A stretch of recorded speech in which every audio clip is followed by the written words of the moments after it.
and communities receive the legitimate assistance that they are relying upon. So, Mr. Speaker, again, while I don't think this motion is necessary, I will accept it and look forward to working with both sides on these important issues to come up with a satisfactory solution. Will the gentleman yield? I yield. I want to commend the chairman for his commitment this year to return to regular order. I wish we could have finished all 12 bills, but we at least got 6 of them done.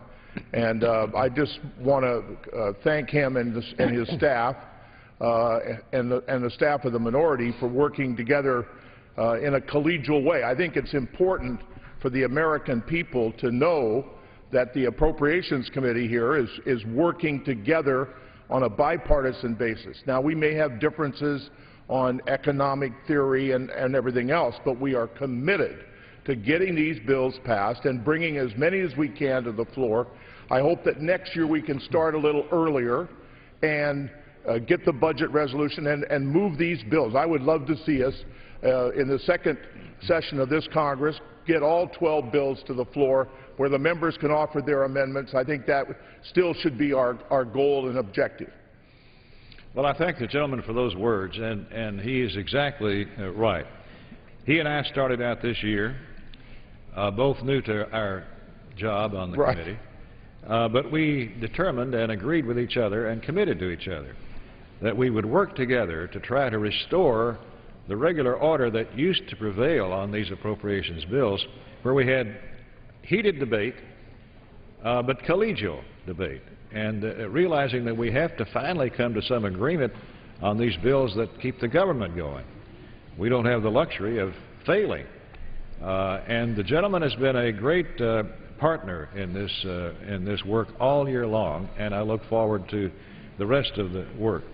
Now, on this year's bills, the 012 bills that we're working on now, it's my hope and ambition, I know you share this with me, that we finish these bills before the end of the calendar year this year. Absolutely. I think that should be, we're determined to do that. And I'm glad to see that the other body is actually bringing some of these mini buses to the floor and allowing their members to have a vote. So I think we may have inspired them. Well, that would take some doing, but nevertheless, I agree with you. I'm tickled to death to see the Senate finally acting. They only passed one bill up until 2 days ago of the 12. We've passed 6 through the House and sent them over there without response until now.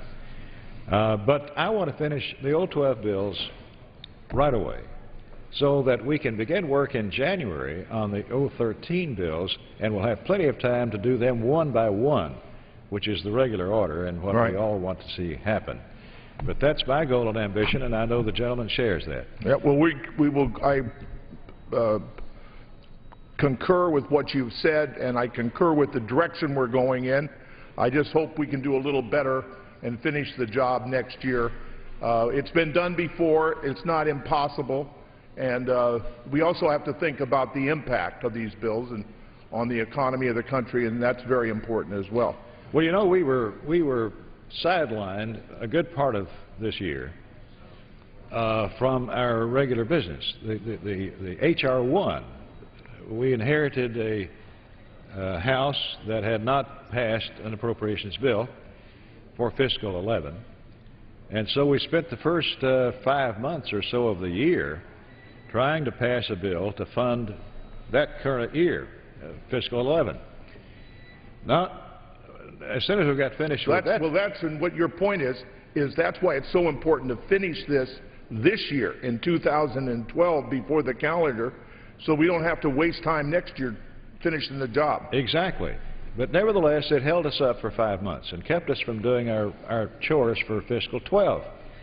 And then comes along the debt ceiling increase debate that took weeks and sucked all of the air out of everything else. So we were prevented on the committee from doing our regular chores. And as the gentleman says, we want to finish these bills for fiscal 12 so that finally in fiscal 13 we can have a real clean year, taking each bill one by one. And speaking of a clean year, let's try to get rid of as many of those riders as we can, Mr. Chairman. You know it's the right thing to do. I yield back my time. Oh, and by the way, in closing, we're going to conference with the Senate on these 3 bills this afternoon, as a matter of fact, 5 o'clock. That's the first time that there's been a House-Senate Appropriations Conference in years.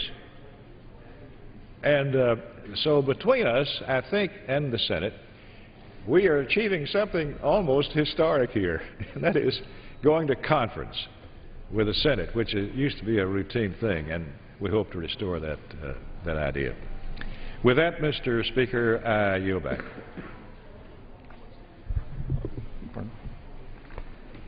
All time being yielded back. Without objection, the previous question is ordered. The question is on the motion to instruct. All those in favor say aye. Aye. Those opposed, no. In the opinion of the chair, the ayes have it.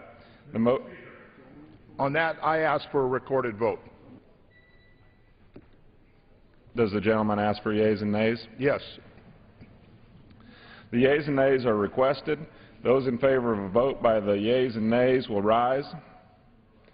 A sufficient number having risen, the yeas and nays are ordered. Pursuant to Clause 8 of Rule 20, further proceedings on this question are postponed.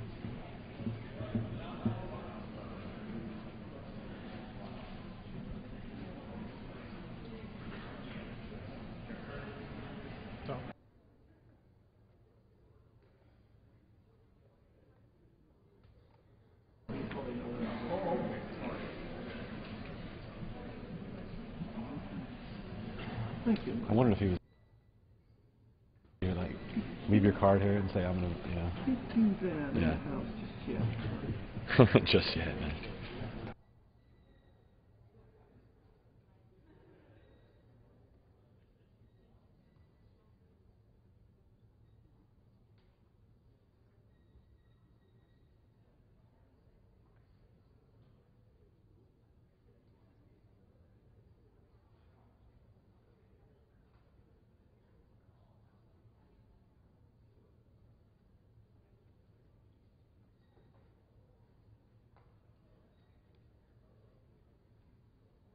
While the show was after she reads, or just say the gentleman.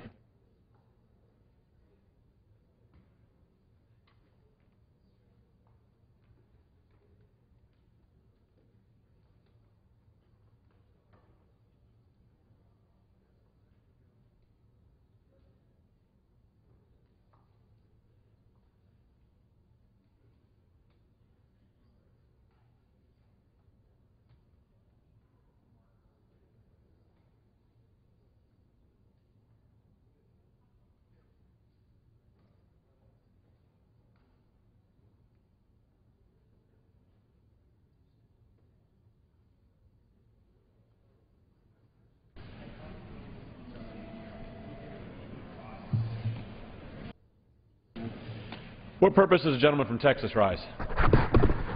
Mr. Speaker, by direction of the Committee of Rules, I call up House Resolution 453 and ask for its immediate consideration. The clerk will report the resolution. House Calendar Number 85, House Resolution 453, resolved that at any time after the adoption of this resolution, the Speaker may, pursuant to Clause 2B of Rule 18, declare the House resolved into the Committee of the Whole House on the State of the Union for consideration of the bill H.R. 2930, to amend the securities laws to provide for registration exemptions for certain crowd-funded securities and for other purposes.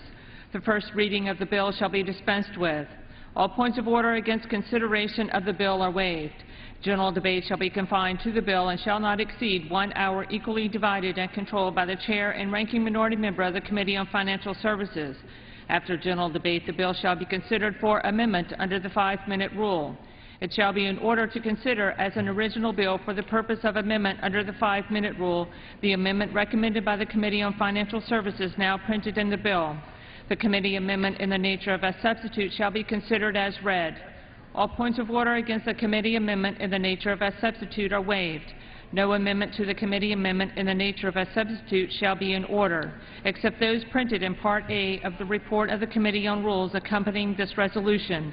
Each such amendment may be offered only in the order printed in the report, may be offered only by a member designated in the report, shall be considered as read, shall be debatable for the time specified in the report, equally divided and controlled by the proponent and an opponent, shall not be subject to amendment, and shall not be subject to a demand for division of the question in the House or in the Committee of the Whole. All points of order against such amendments are waived. At the conclusion of consideration of the bill for amendment, the committee shall rise and report the bill to the House with such amendments as may have been adopted. Any member may demand a separate vote in the House on any amendment adopted in the Committee of the Whole to the bill or to the committee amendment in the nature of a substitute. The previous question shall be considered as ordered on the bill and amendments thereto to final passage without intervening motion except one motion to recommit with or without instructions. Section 2. Upon the adoption of this resolution, it shall be in order to consider in the House the bill H.R. 2940 to direct the Securities and Exchange Commission to eliminate the prohibition against general solicitation as a requirement for a certain exemption under Regulation D. All points of order against consideration of the bill are waived. The amendment in the nature of a substitute recommended by the Committee on Financial Services now printed in the bill shall be considered as adopted. The bill as amended shall be considered as read. All points of order against provisions in the bill as amended are waived. The previous question shall be considered as ordered on the bill as amended and on any further amendment thereto. To final passage without intervening motion except one. 1 hour of debate equally divided and controlled by the chair and ranking minority member of the Committee on Financial Services. 2. The further amendment printed in Part B of the report of the Committee on Rules accompanying this resolution, if offered by Representative Miller of North Carolina or his designee, which shall be in order without intervention of any point of order, shall be considered as read, shall be separately debatable for 10 minutes, equally divided and controlled by the proponent and an opponent, and 3, one motion to recommit with or without instructions. Gentleman from Texas is recognized for 1 hour. Thank you, Mr. Speaker. Mr. Speaker, for the purpose of debate only, I yield the customary 30 minutes to my friend, the gentleman from Colorado, a brand-new father who today presents himself on the floor as we work together. I yield this time to Mr. Polis Penny, which time I yield myself such time as I may consume. Gentleman's recognized. During consideration of this resolution, all times yield for the purpose of debate only. Mr. Speaker, I ask unanimous consent that all members have 5 legislative days to revise and extend their remarks. House Resolution 453 provides for a structured rule for consideration of H.R. 2930 and H.R. 2940. This rule allows for all 7 amendments submitted to the Rules Committee by Democrats and Republicans to be made in order. Mr. Speaker, I rise today in support of this rule and the underlying bills. H.R. 2930, the Entrepreneur Access to Capital Act, was introduced on September 14th, 2011 by my friend and the gentleman from North Carolina, Mr. Pat McHenry, and was reported by the Committee on Financial Services by a voice vote. Last week, the second bill, H.R. 2940, the Access to Capital for Job Creators Act, was introduced by the Republican Majority Whip, the gentleman from California, Mr. McCarthy, and also passed the Committee on Financial Services by a voice vote last week. Both pieces of legislation have been run through regular order. Members from both sides of the aisle have had opportunities to submit perfecting ideas, and those amendments have been carefully considered. Every amendment that was submitted to the Rules Committee was made in order and will be given full and fair consideration today. The Chairman of the Rules Committee, the gentleman, Mr. DREIER, has once again allowed the House to work its will through an inclusive legislative process. On December 10, 2009, I stood on the floor and I argued then against the rules consideration for the bill known as the Dodd-Frank Financial Reform Bill. It should be noted that I authored 2 proposals amongst many Republican and Democratic members that were all shut out that day.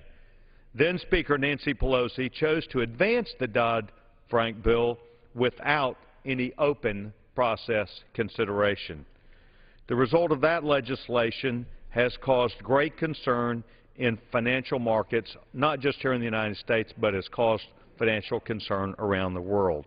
Today, the Republican House is changing that course in consideration of bills from the Financial Services Committee.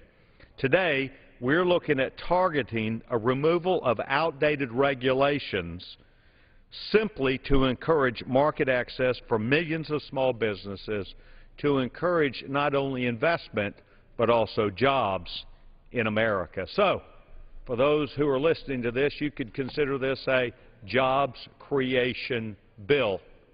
So, I would advance this cause down the street to the White House to encourage the President to know that this is yet another in a line of job-creating, job-saving, jobs in America bill that the U.S. House of Representatives is once again considering, and today on a bipartisan basis with every single amendment that was submitted to the Rules Committee through an open process on the floor of the House of Representatives, ready for us to move this bill and vote on that today. Mr. Speaker, our economy has a revenue problem. The administration continues to promote policies that slow economic growth. Republicans believe that we must create an environment that encourages investment in small business, really the engine of our national job creators. This underlying bill will do just that. H.R. 2930 would remove restrictions on crowdfunding, allowing companies to pool small investors so that small businesses and entrepreneurs can raise capital equity. Outdated SEC regulations do not allow business owners in search of investments to solicit or to advertise. This legislation is needed and is being presented on a bipartisan agreement basis. Yesterday, I met with community bankers from Texas. Scott Holtenkamp, the president of Value Bank, John Jay, the president of Roscoe State Bank, and Milton McGee with the Independent Bankers of Texas, among others, who described to me their inability to raise capital investment, not due to a lack of willing investors, but as a result of burdensome or regulations which inhibit or do not allow this. They inform me that the SEC limit on individual investors restricts their abilities to raise funds through community participation in local business creation. I was proud to tell them, and I will tell them again today, I heard your story, and we are on the floor doing something about that that will be of immediate benefit and help to jobs and job creation in America. Today, on the floor of the House of Representatives in a bipartisan agreement fashion. H.R. 2940 allows for general solicitation and advertising which would attract private investment. Small, privately held companies will no longer be forced to have an existing relationship with potential investors. However, the legislation requires the SEC to ensure that investors are accredited. As Congressman Jared Polis from Colorado, the lead today for the Rules Committee on behalf of the minority, indicated at the Rules Committee meeting yesterday that crowdsourcing investment through new advertising mediums, such as social media, would allow for access to new pools of available capital. These are exactly the kinds of ideas that is being brought today to the floor for the creation of investment dollars to help jobs in America and to make sure that we are prepared for our future. Our nation is in crisis. We cannot wait. And with an unemployment population of over 14 million people, we cannot continue the failed policies of government spending which have brought us to this point. Investment capital for small business continues to sit on the sidelines because of the uncertainty created by burdensome regulations and outdated rules. The underlying bills will foster job creation by simply allowing the private sector to participate in this endeavor. The future success of our economy rests in the hands of private small business, not government. Unleashing their potential is the sole focus of this Republican majority in the U.S. House of Representatives. The result is an economic environment that promotes growth and generates revenue, as well as the creation of jobs in America. I urge my colleagues to vote for this fair rule that allows consideration of all requested amendments and to vote for the underlying bills. I reserve the balance of my time. Gentleman reserves. The gentleman from Colorado is recognized. Thank you, and I thank the gentleman from Texas. I would like to express my appreciation to the leadership of the House for expediting these two important bills and bringing them before the House of Representatives. I rise in support of the underlying bills, the Entrepreneur Access to Capital Act and Access to Capital for Job Creators. Now, while I support the two bills before us, I do wish the rule was an open one.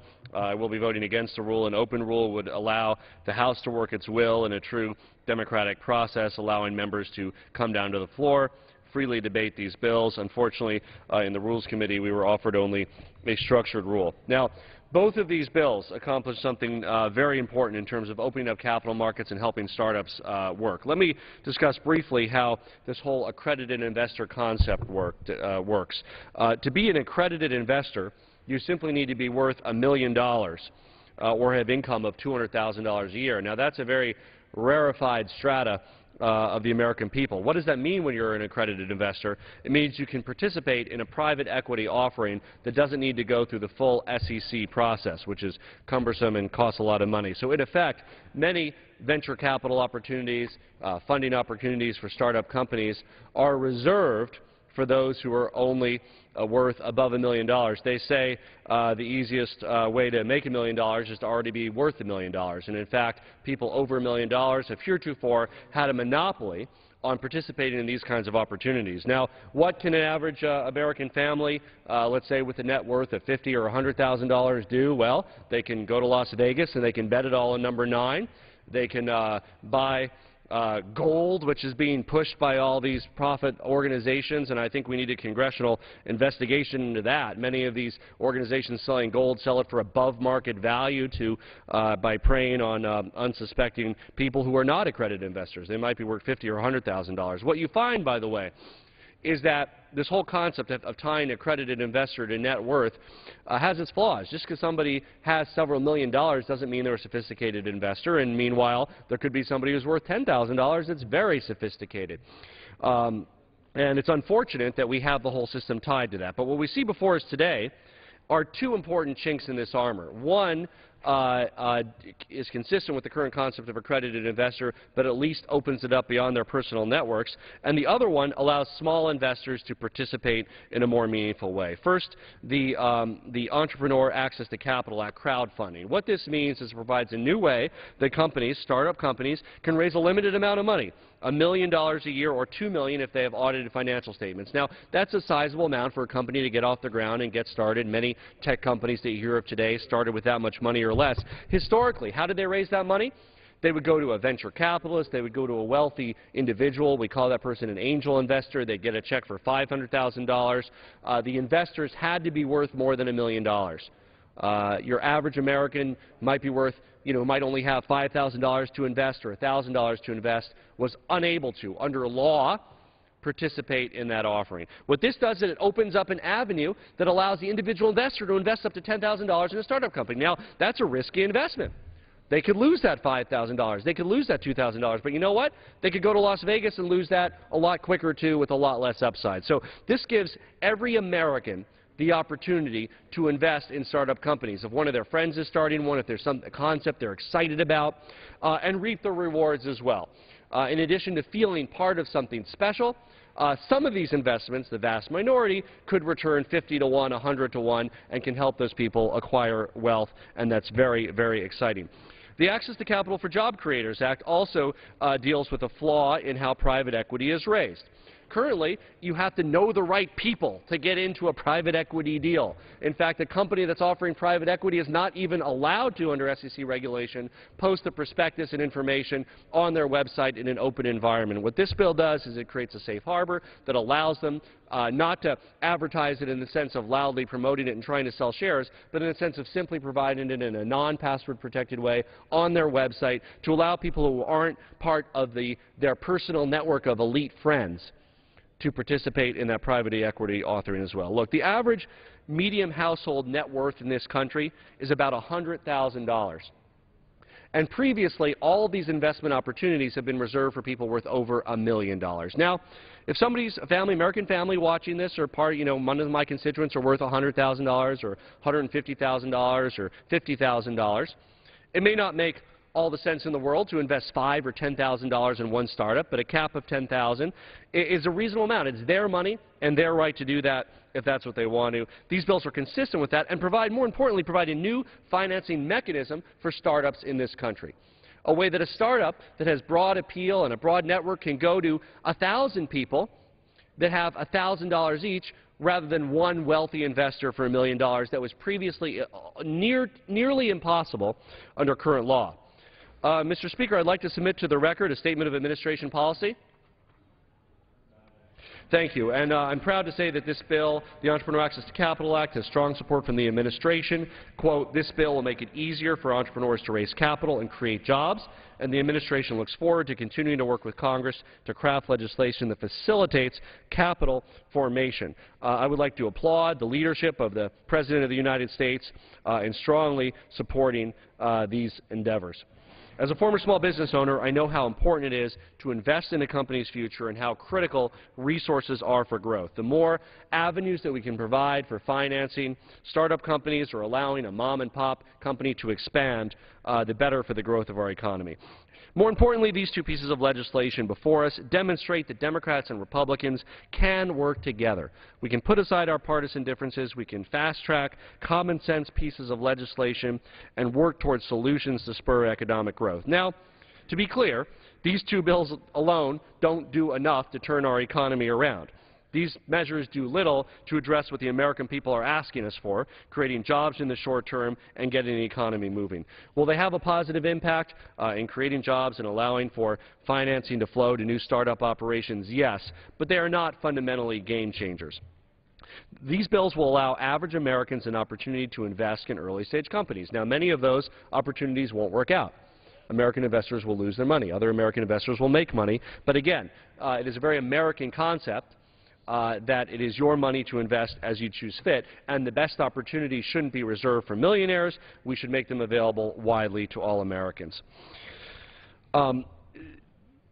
Democrats on Financial Services Committee have also been extremely instrumental in improving these bills to protect businesses and investors. Democrats have added a critical provision requiring that issuers verify that investor is actually eligible to purchase the offered securities, and the change ensures there's a balance between the need to ease restrictions on capital formation and protecting investors from fraud and making sure we don't get in the way of state regulation as well.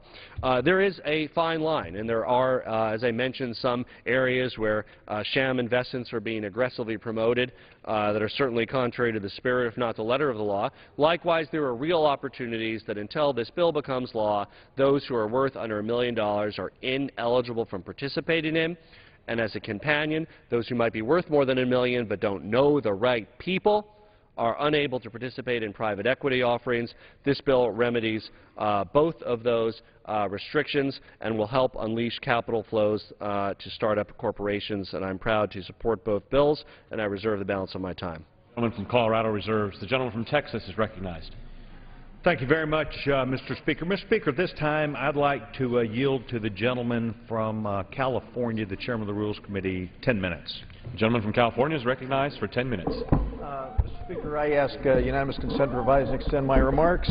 Without objection. I want to begin by saying to the very distinguished Vice Chairman of the Rules Committee, Mr. Sessions, the gentleman from Dallas, that I appreciate his energy and effort on the Rules Committee, and I want to say that I think that he's very clearly made the case that we have, through this entire Congress, been focusing on the priority that the American people want us to focus on, and that is job creation and economic growth. Now, it's a very specious claim that has been made by many that somehow this institution has failed to address the issue of job creation and economic growth. And I appreciate the good words and thoughtful comments on capital formation made by the minority manager of this rule on the floor. My friend Mr. Polis, who has taken on and throughout his life has been focused on the idea of taking the entrepreneurial spirit and generating jobs, he understands what it takes. Capital formation is a critical part of that, and the two measures that are going to be made in order under this rule go a long way in this 21st century, recognizing that for us to grow the economy and create jobs, we're going to need to ensure that decreasing the regulatory burden that undermines the ability for small businesses to have access to capital as they pursue innovative ideas is something that needs to be addressed, and that's exactly what we're going to be doing. And I say it's a specious claim, Mr. Speaker, that many people have made, that this institution is not taking action. And for that reason, I hope very much that with this bipartisan effort that we have here, a bipartisan effort, that we will bring to an end those kinds of statements mischaracterizing, grossly mischaracterizing the work of the United States House of Representatives. I believe that it's been inappropriate to make those claims for a long period of time. Why? Because we have made many efforts over the past several months to put into place policies that can help create jobs. Have they all worked at this point? No. They're all obviously prospective. But if you look at what we've done in the area of encouraging domestic energy production, that's a critical important part of getting the economy going and increasing job opportunities and in reducing energy costs for our fellow Americans. If we look at the notion of trying to ensure that we open up new markets around the world for union and non-union workers here in the United States of America, we have just, in a bipartisan way, with the support of both Democrats and Republicans, passed measures that will open up markets for us in Colombia, in Panama, and in South Korea. I was privileged yesterday to be with the ambassador from Korea as we marked a celebration, a bipartisan celebration of that effort. If you look at the measure that was passed, again with huge bipartisan support, dealing with the 3% withholding for those contracting with federal, state, and local governments, that we are bringing that to an end. That's something that the President of the United States has asked of us. We've passed it out of the House of Representatives, and I have to admit it's a measure that should easily pass the United States Senate, and I hope that Majority Leader Reid does bring that measure up in the Senate. Unfortunately, it hasn't happened so far, but I do think it's something that should pass the Democratic-controlled Senate. It's passed the Republican-controlled House of Representatives with strong bipartisan support. And just this week, we are continuing down that path towards putting into place a structure that will reduce the tax and regulatory burden to create jobs for our fellow Americans. I think it's also important to note, Mr. Speaker, that one of the things that we need to do, since we have seen an 82% increase in non-defense discretionary spending for the 4 years leading up to this year, it's important that we decrease the size and scope and reach of government so that those small businessmen and women who are seeking to create job opportunities are in a climate where that can take place.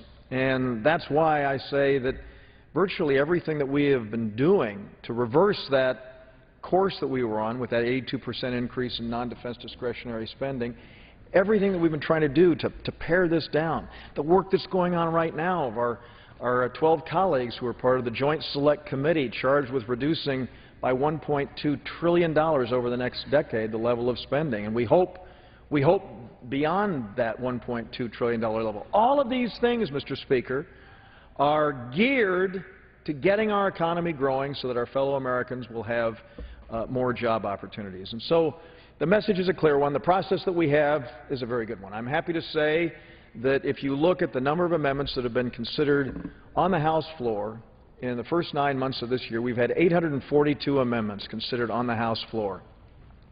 I'm very pleased that we've been able to have a greater degree of openness and transparency.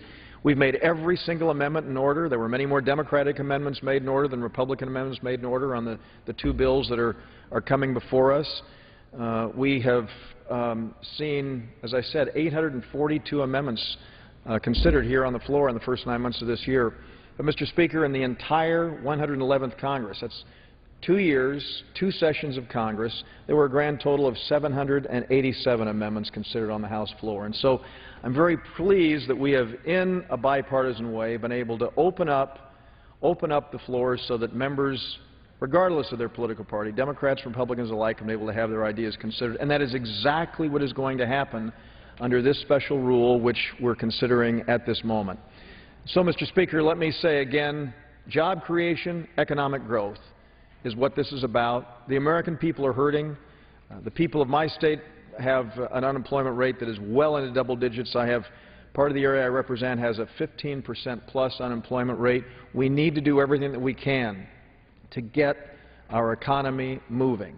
And so I would say to anyone out there who would try to make the claim that the United States Congress, specifically the House of Representatives, is not taking action to create jobs and get our economy growing is just plain wrong. And that kind of mischaracterization has got to come to an end. And so I look forward, again, to bipartisan support for both this rule, which allows, again, every Democratic and Republican amendment that was submitted to us to be considered on the floor, and also the very strong bipartisan support that I know that both of these measures will have as we proceed with debate. And with that, I yield back the balance of my time. The gentleman yields back. The gentleman from Colorado is recognized. Thank you, Mr. Speaker. I'd like to yield 2 minutes to my colleague on the Rules Committee, the gentleman from Massachusetts, Mr. McGovern. I thank the gentleman for yielding. The gentleman is recognized for 2 minutes. Thank you. Let me first of all remind my colleagues that this is not an open process. This is not an open rule. If members are watching the proceedings on the floor and want to offer an amendment, they are denied that opportunity. Not only that, but that's typical of the way this Congress has been run from the very beginning. Promises of openness have not come to pass. Let me also say that the Republican majority in this House of Representatives has failed, and they've failed miserably on the issue of jobs. We have talked about everything but jobs. This week we began our proceedings by debating a bill reaffirming the words "In God We Trust" as our national motto. Well, behind me, above the Speaker, in gold, is "In God We Trust." On the back of a dollar bill, it says "In God We Trust." I didn't know there was a problem. We get it. I mean, it didn't need reaffirming. It was there. But we spent a day debating that and not debating jobs. There are millions of people in this country without work, and we're debating those kinds of resolutions. We should bring the President's jobs bill to the floor. Why can't we bring the President's jobs bill to the floor? It had bipartisan support. All the items had bipartisan support until the President presented it. We're denied that opportunity. And I'm going to urge my colleagues to vote no on the previous question so we can bring up the issue of China's manipulation of its currency. The bills we're debating here today are fine, but they're peanuts compared to the jobs that are lost because of China's manipulation of its currency. But we have been time and time again not allowed to bring that to the floor. We can't bring the President's jobs bill to the floor. I have offered multiple times in the Rules Committee an amendment to end U.S. taxpayer subsidies for big oil. Put that toward deficit reduction or put that toward investment and job creation. Time and time again on party line votes, we have been denied that right to bring that to the floor. So the Republicans have failed miserably on the issue of jobs. To come out here and say that jobs have been a priority is laughable, given the stuff that we have debated on this floor. We should be debating the President's jobs bill. I yield Will back the gentleman the yield? balance Will of the my time. gentleman yield? Mr. Speaker, will the gentleman yield? Gentleman's time's expired. I'd say to my friend who was just yielding additional 30 seconds, will the gentleman yield to me? Will the gentleman yield? Mr. Speaker, thank you very much. At this time, Mr. Speaker, I'd like to extend to the gentleman 5 minutes.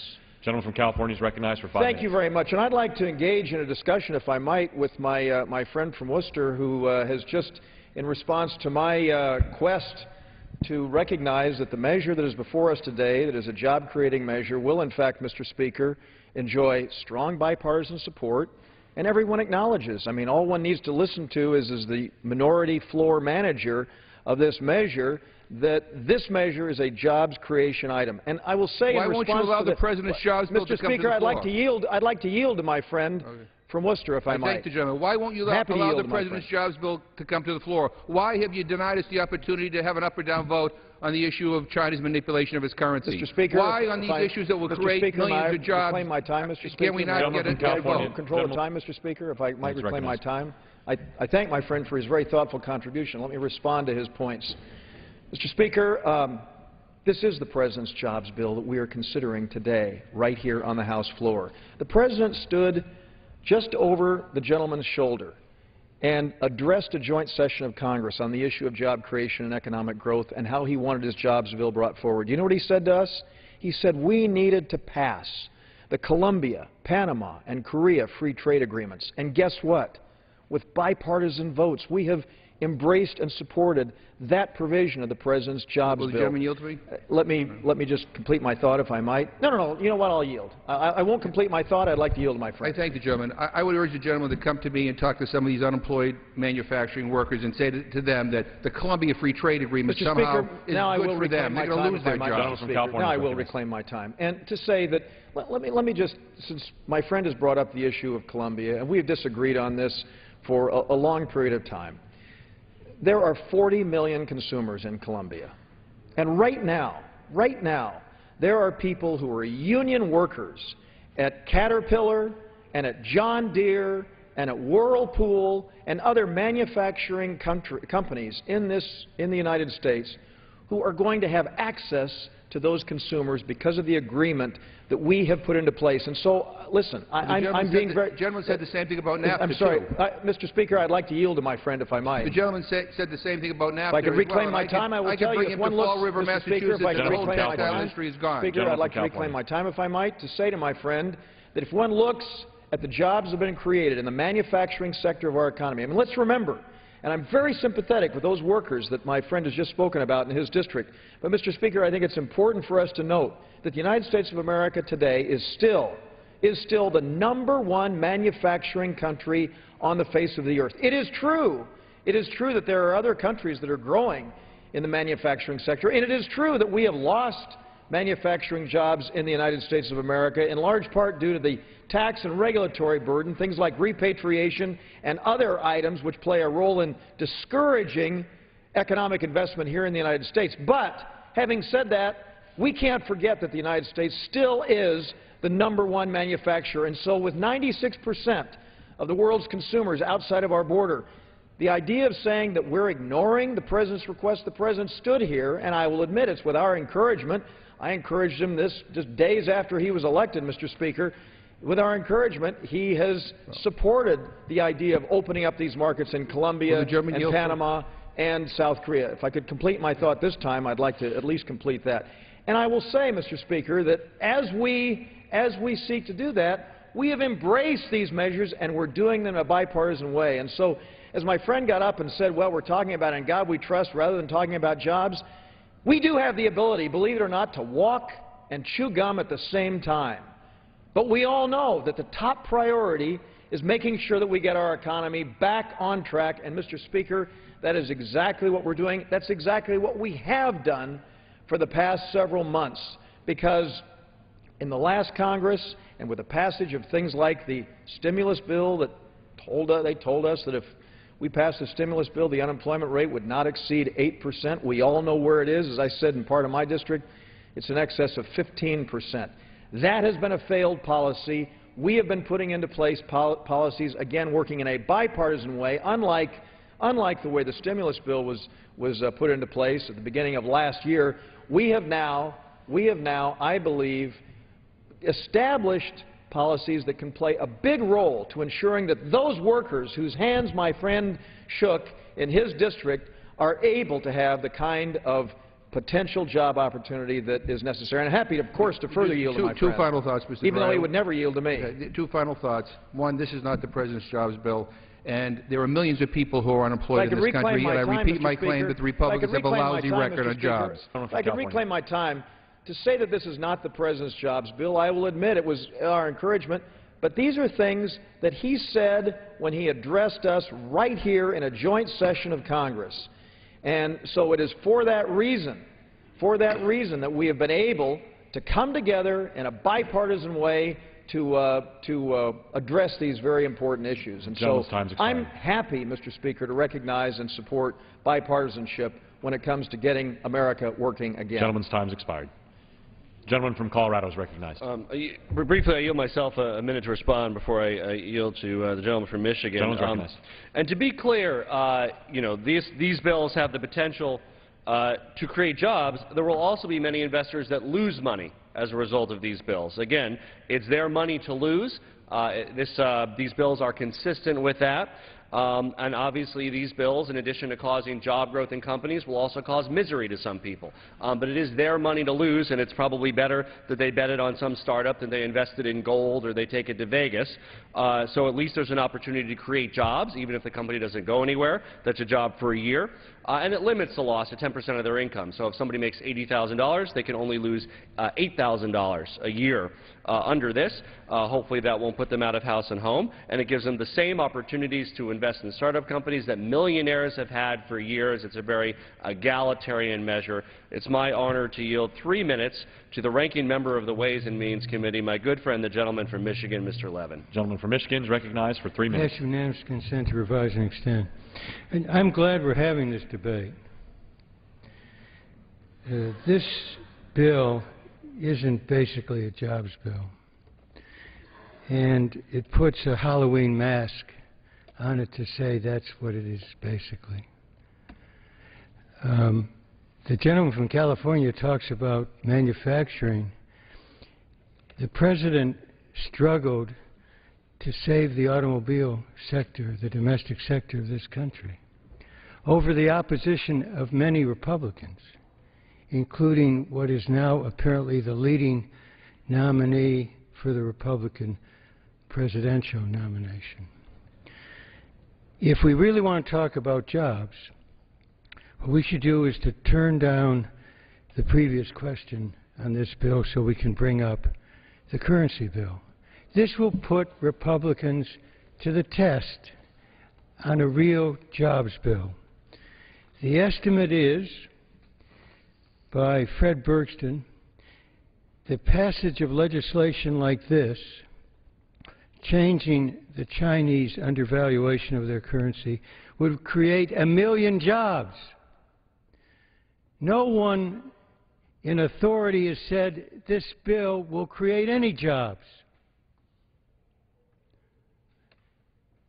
And Paul Krugman, his estimate is 1.5 million jobs. And you talk about bipartisanship? This currency bill is truly bipartisan. So it will also put to the test whether you believe in bipartisanship when it comes to a real jobs bill. This bill 639 now has 230 sponsors, a majority in the House of Representatives, and it has 62 Republicans, and it passed the Senate a similar, though not identical, bill with strong Republican support. So this previous question, everyone who votes will put you to the test. Do you believe in a real jobs bill? It won't destroy the bill on the floor. It will add to it. And also, do you really want to not only have bipartisan action, but on a currency bill that will really mean hundreds of thousands of jobs to the American people, not 6 months from now, as this bill before us might bring about a few, but right in the immediate future, tens of thousands. So I strongly urge that we vote no on the previous question and free the majority of the members of this House to act on a bill that they now sponsor. Free us. Take off the bonds. Time's expired. Gentleman from Texas is recognized. Thank you, Mr. Speaker. Mr. Speaker, at this time we're joined by one of the most wonderful attributes of the Financial Services Committee, the gentlewoman from Illinois, the chairman of the Insurance, Housing, and Community Opportunity Subcommittee, the gentlewoman, Ms. Biggert, and I would yield her 4 minutes. The gentlelady from Illinois is recognized for 4 minutes. I thank the gentleman for yielding me the time. And Mr. Speaker, I rise in support of this rule. It is time to act. We cannot afford to wait any longer on regulatory agencies to tweak the rules and regulations, commission further studies, or form another committee. Since 2008, employment at regulatory agencies is up 13%, while private sector jobs have decreased by more than 5%. And despite the increased manpower, regulators have been unable to meet deadlines, issue timely rules, or reform unnecessary and outdated regulations. The cost of starting a business, measured as a percentage of per capita income, has more than doubled since 2007. Even more troubling, according to a new report by the World Bank, the U.S. has fallen to number 13 in terms of easing or of starting a business. To reverse these troublesome trends, it is critical that Congress focus its efforts on eliminating barriers to capital formation. Instead of inhibiting innovation, we must put in place sound policies that harness America's entrepreneurial spirit and spur economic growth. I am pleased that we are able to join with our friends from the other side of the aisle on today's legislation, which will amend outdated provisions that currently inhibit the ability of small businesses to connect with investors. These bipartisan provisions will allow small businesses to raise essential job-creating capital and reclaim their rightful place as the most vibrant job creators in America. I want to recognize the gentleman from California and the gentleman from North Carolina for their hard work on these bills, and I encourage all my colleagues to support this rule and the underlying legislation. And I thank the gentleman from Texas for the time, and I yield back. Gentlelady yields back. The gentleman from Colorado. Thank you, Mr. Speaker. Again, I express appreciation to both majority and minority leaders for expedited action in trying to get to the President's desk these two important measures. And with that, I'll yield 2 minutes to the gentleman from Pennsylvania, Mr. CRITZ. Gentleman from Pennsylvania is recognized for 2 minutes. Thank you for yielding. I think the ranking member Ways and Means really hit what the point of this is that this is not against the two bills that are the underlying bills for this rule, but this is about jobs. And, you know, in this body, many times we think about what does a poll say? What does this poll say? Well, regardless of what the polls say, when I go home, everyone in my congressional district is talking about jobs, is talking about the economy. I was thrilled to hear that these two bills flew through the process, introduced in September, and now we're debating them on the floor. What I can tell you, though, is that the Chinese currency, the H.R. 639, the currency manipulation bill, was proposed in February of this year. And I've heard comments like bipartisan and let the House work its will. Well, this bill enjoyed tremendous bipartisan support last year, 348 to 79, with 99 Republicans voting for it. Reintroduced this year. It's interesting in this body. Many times we do things in this body and then complain about things that go to the Senate and it doesn't happen in the Senate. Well, here's a bill, and actually a stronger version of this bill, that passed the Senate 63 to 35. It's the House. It's the House leadership. It's the Republican leadership in this House that is denying the Chinese manipulation bill to coming to the floor. Let the House work its will. This is about jobs. As Mr. Levin mentioned, estimates are 1 million to 1.5 million jobs, 1.5% GDP. It's something that we should all be passionate about. This is about standing up for the American people. This is about standing up for the American manufacturer.